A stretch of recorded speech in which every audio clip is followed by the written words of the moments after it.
All right, well, my talk or lesson title, I had a Unity minister tell me, we always call our Sunday lessons.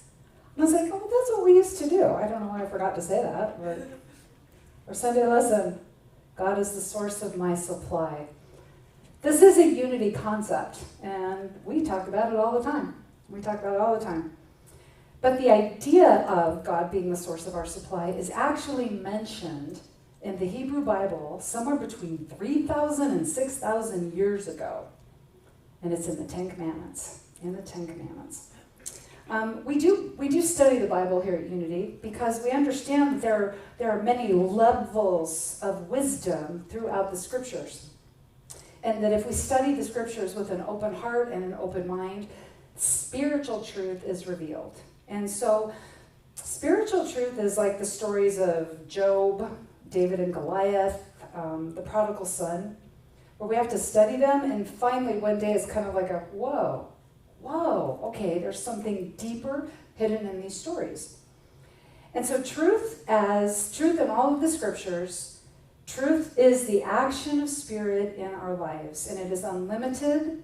It cannot be confined within the restrictions of time or space or culture. Right? So spiritual truth is spiritual truth. Yesterday, and in 3,000 years from now, and 5,000 years ago, it is always spiritual truth. So I thought over these next few weeks, I would talk about some of the metaphysics within the Ten Commandments. And I'm using the book Prosperity's Ten Commandments by Deanna and it's a really good book, really interesting.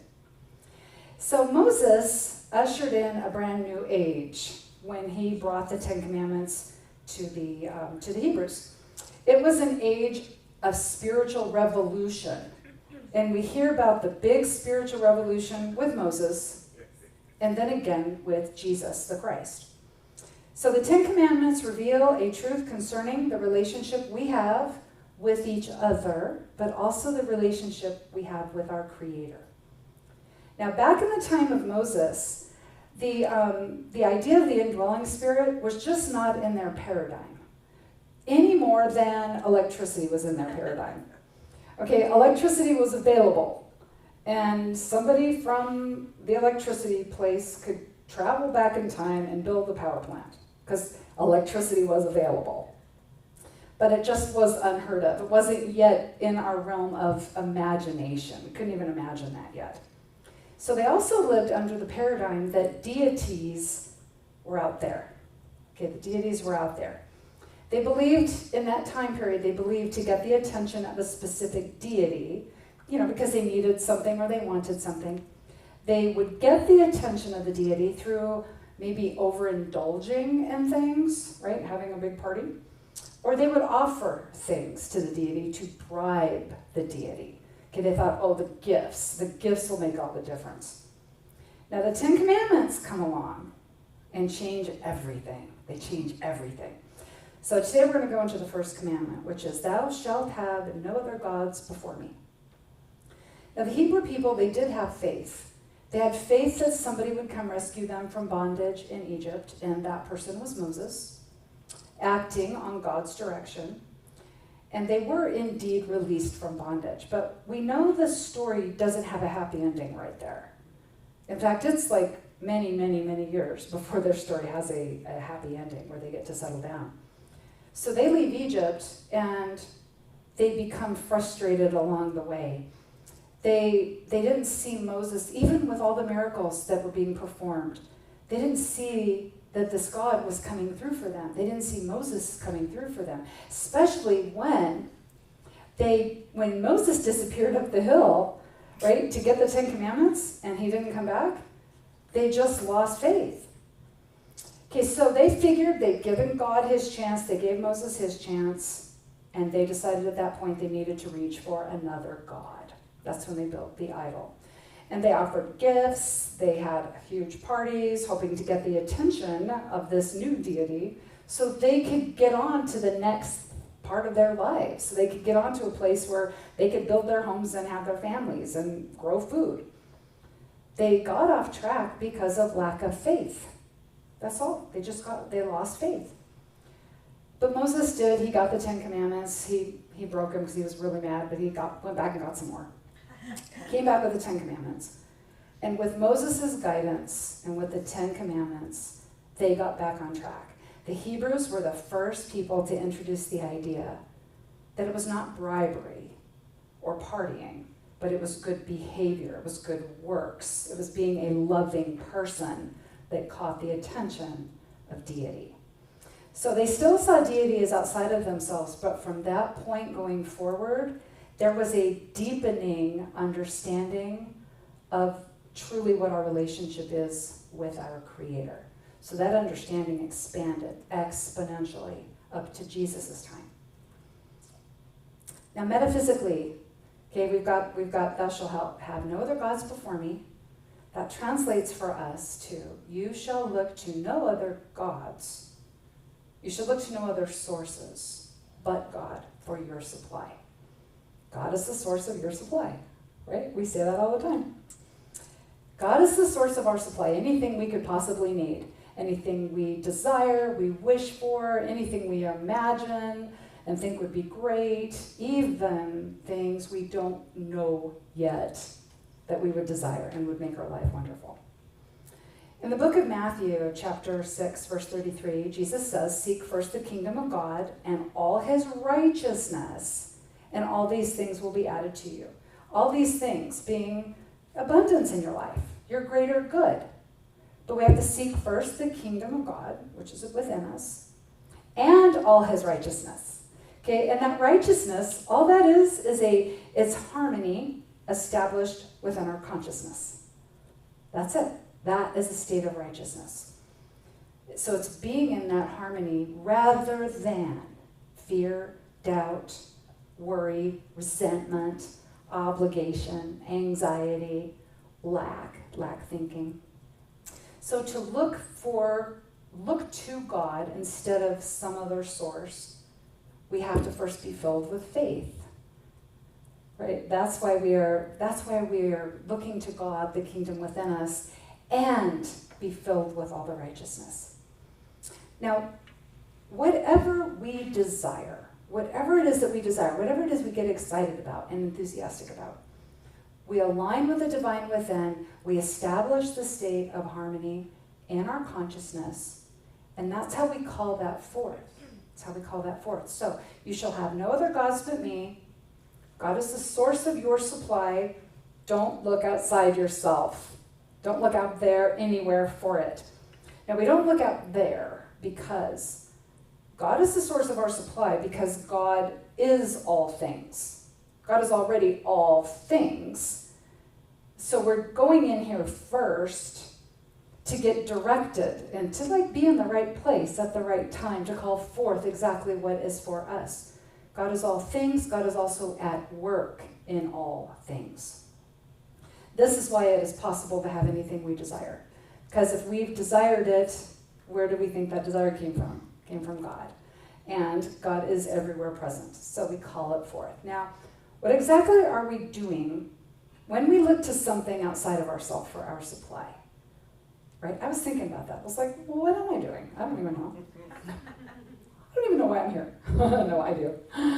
There's a verse in John chapter 10, verse 10. Jesus says this, and for the longest time, I just thought this was a weird thing for him to say. I'm like, I don't even get it. He says, the thief comes only to steal and destroy and kill. Okay, the thief comes only to steal and kill and destroy. I came that they may have life and have it abundantly. What Jesus is doing right here is he is addressing the difference between the looking out here for our supply or going within to the divinity within us, to God dwelling within us. You know, it's kind of interesting if you want to study more on what it means to be in the shadow of the thief, you can look up archetype of the thief, right? The thief is simply looking out there for their supply. They feel like they have to take it from other people. Even like modern day, we could say the thief would steal ideas, right? Or steal the kudos, steal the credit, because they don't feel like that they're worthy to get that on their own. So Jesus says the thief steals, kills, and destroys destroys because the actions of a thief cause suffering, like in the life of other people, but also in their own lives, because their abundance is always going to be short-lived, right? And they're always going to have to be manipulating and thinking about like who they can, steal from next. So the thief does not live abundantly. This is because the thief has no faith. The thief has no faith. They do not have a state of harmony established within their consciousness.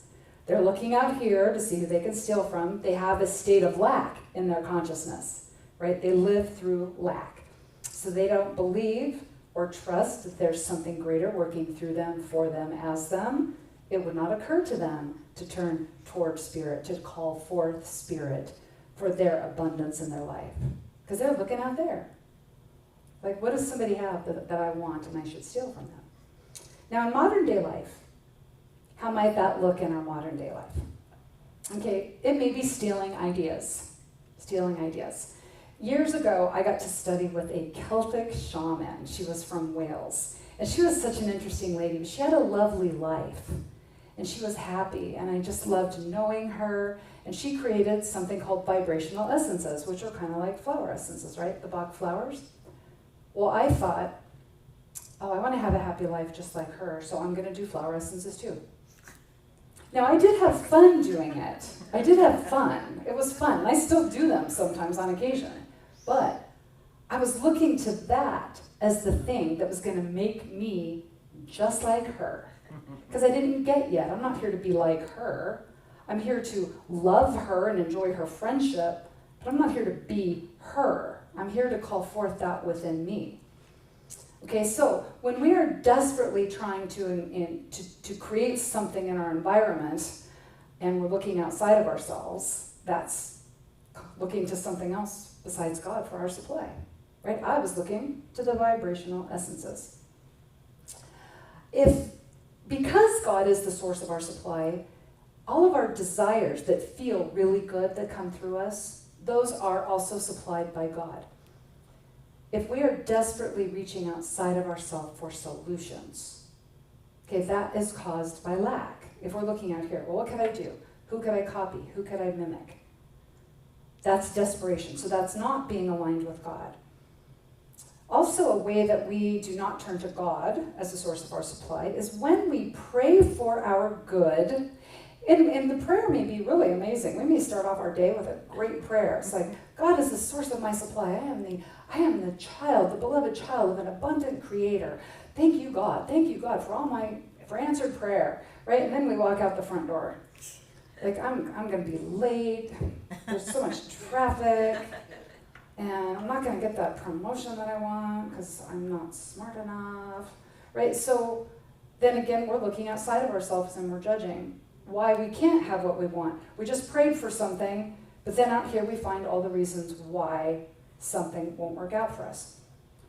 We also, if we're looking to a business or a job to be the source of our supply, which if you think about that, that makes sense. Because it's like I work for this place and they pay me a paycheck.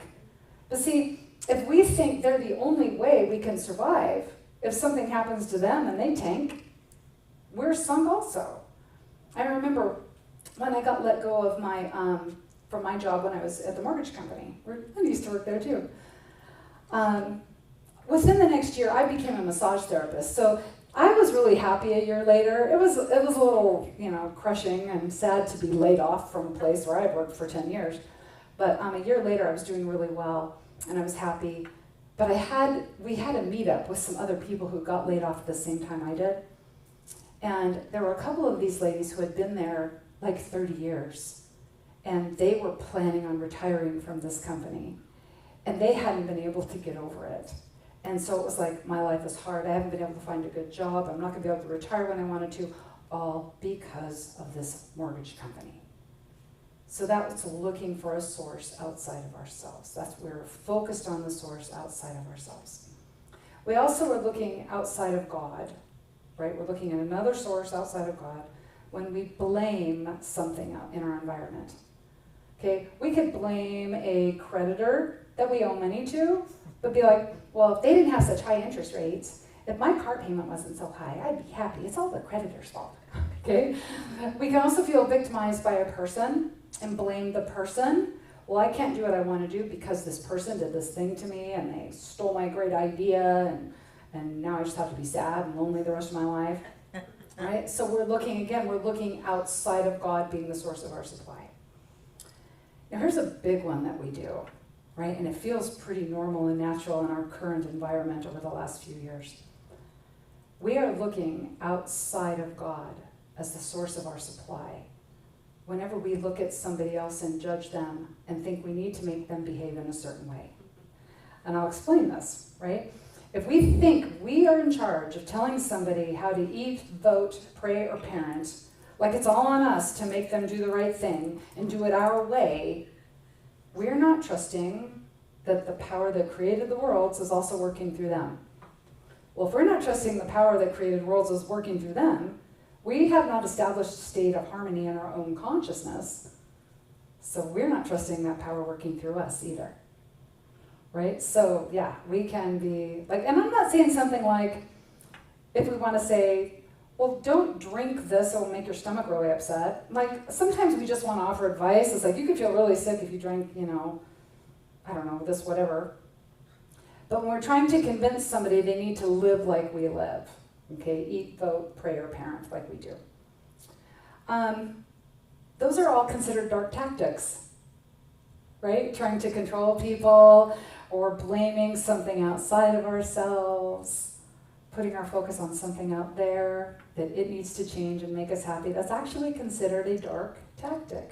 Dark spells. It's placing an idol before us. So if we're seeking out here for anything, whether it's through a person or through our environment somewhere, our conditions, if we're seeking out there, we have placed an idol before God, right? We've shoved God out of the way.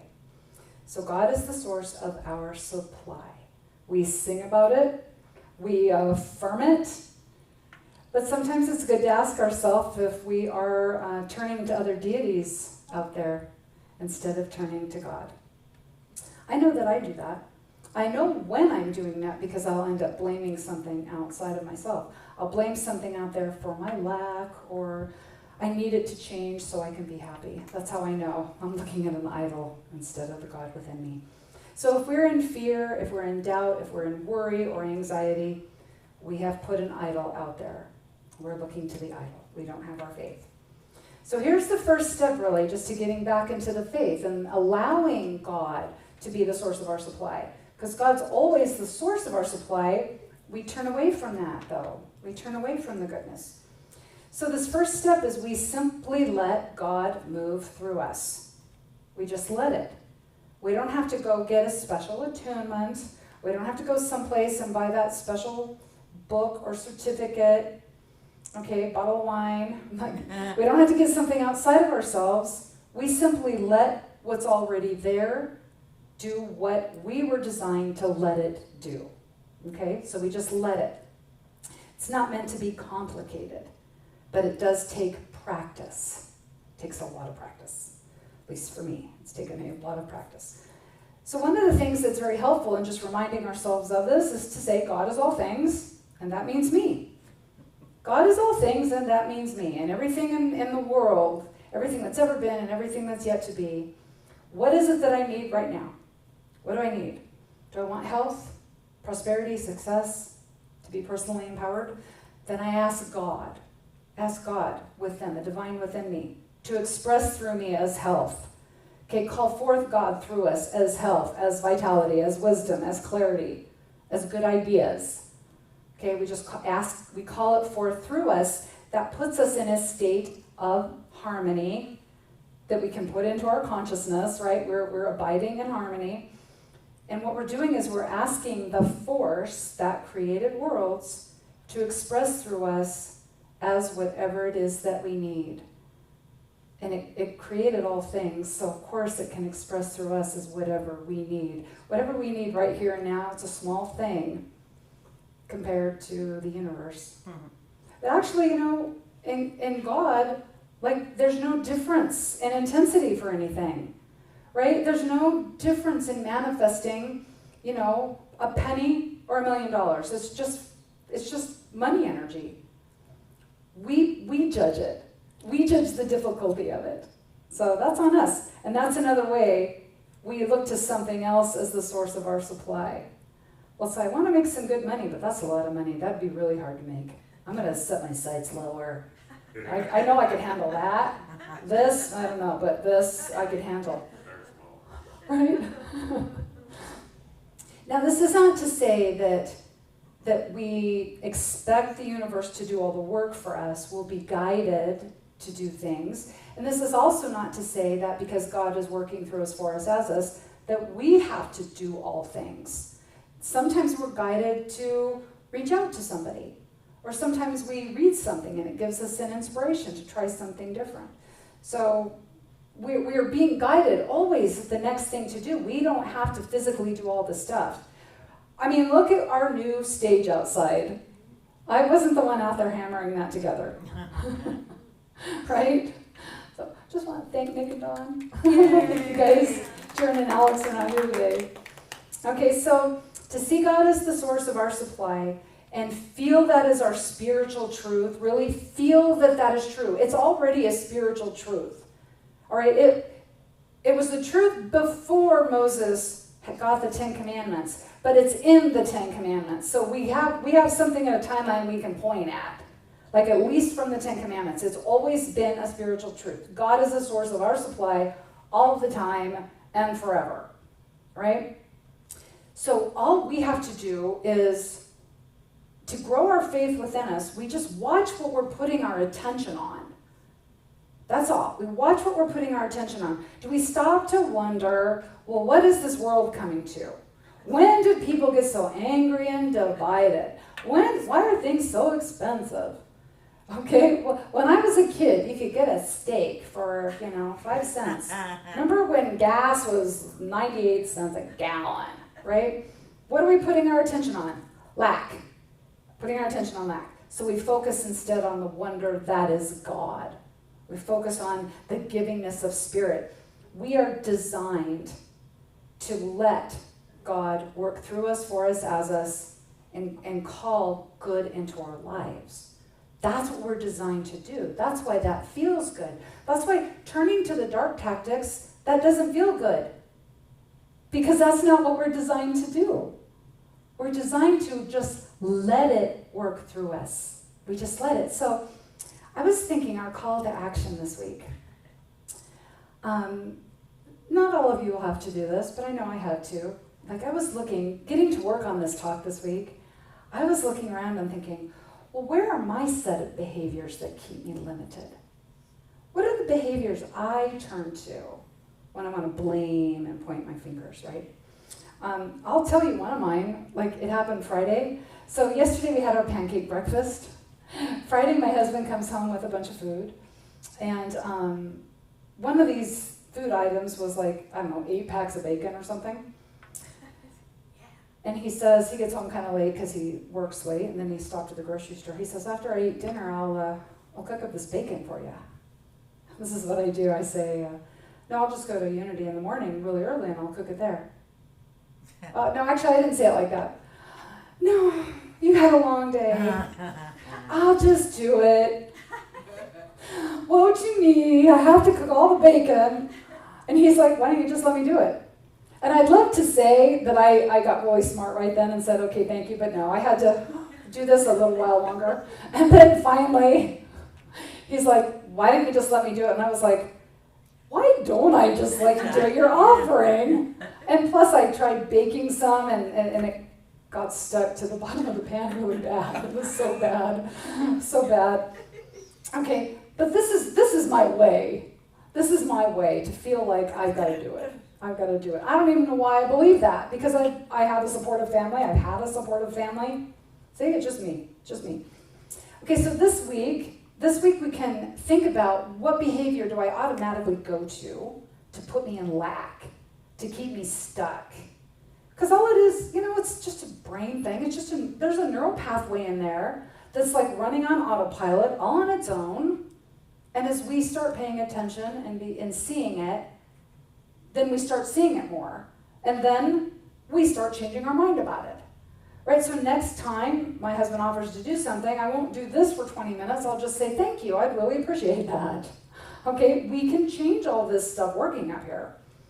Okay? And then also, what is it we can do during the week to remind ourselves God is the source of our supply? Like, how could we remind ourselves? I know affirmations are always good. Well, let's do an affirmation. God is the source of my supply. See, we could just leave it on the lesson page too, because it's the exact same affirmation. God is the source of my supply. Let's say it one more time. God is the source of my supply. Now, if you come up with another version of that you really like and feels good, share that with me. I would love to know. I would love to know. Okay, so this week, I did get to do a lot of investigating into my own limiting behaviors. What I figured out is, instead of asking, what is it that I need in this moment? I was instead focusing on, how do I make this happen? How? How do I make this happen? Now, when we're looking at how do we do this? The only thing that we can turn to is our past experiences and our memories. And so, how to do this new thing, we're like, well, I have to do it the way I did something else, right? And so when we think we are forced into that how, we are looking to something outside of God as our source.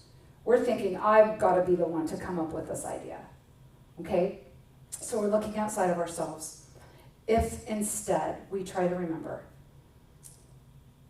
God is all things, and it's working through me. There is that force working through me, and it knows what to do, and it knows how to do it, and it compels me to act on what it knows. There are so many moving parts in this life that we live on our planet, in the universe. How something comes to be, how a desire of ours comes to be, it's not our business. And it actually, how it all comes together should surprise us. We should be a little bit like, whoa, okay, I wasn't expecting that. I mean, we're still going to be guided step by step along the way to do the next thing that leads to this. But when we're truly creating a desire of our heart, it's something new. It will be something new for us. And so we can't figure out how to get there. We have to be guided. We have to let the force that created worlds guide us through us. The pancake breakfast came out, yesterday. It was really great. And I was trying to think, how am I going to make all this come together, right? Because it happened so fast. I was like, it was just going to be pancake breakfast, and all of a sudden it's a fundraiser. And I was like, how am I supposed to do all this, right? And I was able to I'm going to ask, okay, what next? What next? And yesterday, it was so amazing. It came out way better than in my own imagination. Although, sometimes I expect fun things like the Beatles show up or something, right? No, I just like to see it being really fun. But yesterday at the pancake breakfast, I was the person who did the least amount of work. That was me, doing the least amount of work, right? How we got the stage built. This has been, it's been brewing around in my head for several months, but I didn't know how it would all come together. I never did anything like that, right? Okay, so we're desiring something, and that desire is coming from God, so we let God guide the way. We let God bring people into our lives. We let ourselves discover that we move into the path of another person and see what happens. So over this last week, then, when I found myself asking how, I would switch it. So what is it that I actually need right now? What is it that I want to call forth through me? What is that? Is it courage, clarity, allowingness? That was the big thing for me last week, being an allower. When I would ask myself that question, I would instantly, within a minute, I would establish harmony within my consciousness.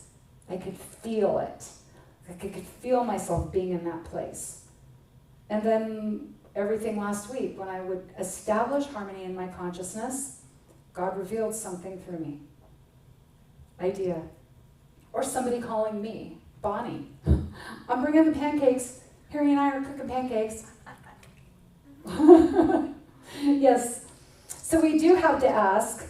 To receive something, we have to ask.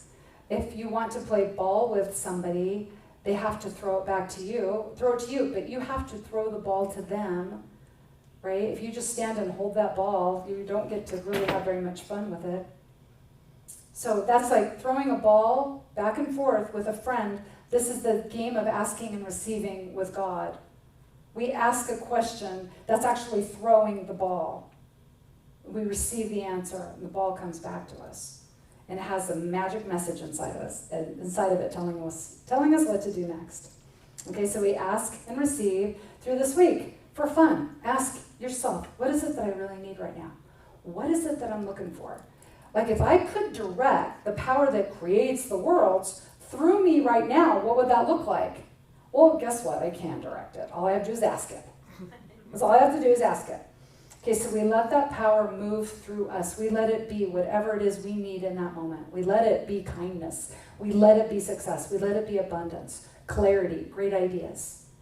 The power that is creating through you and in your life right now, calling that power forth, bringing all that good into your life, that's what we're doing to bring heaven on earth. We call all that good through us. It's the building blocks. So we are creating heaven on earth. All right, so until next time, remember, you're designed to do all this stuff. You're designed to do it. You are the heart and hands of God in this world. And everything you do, you are blessed, and so it is.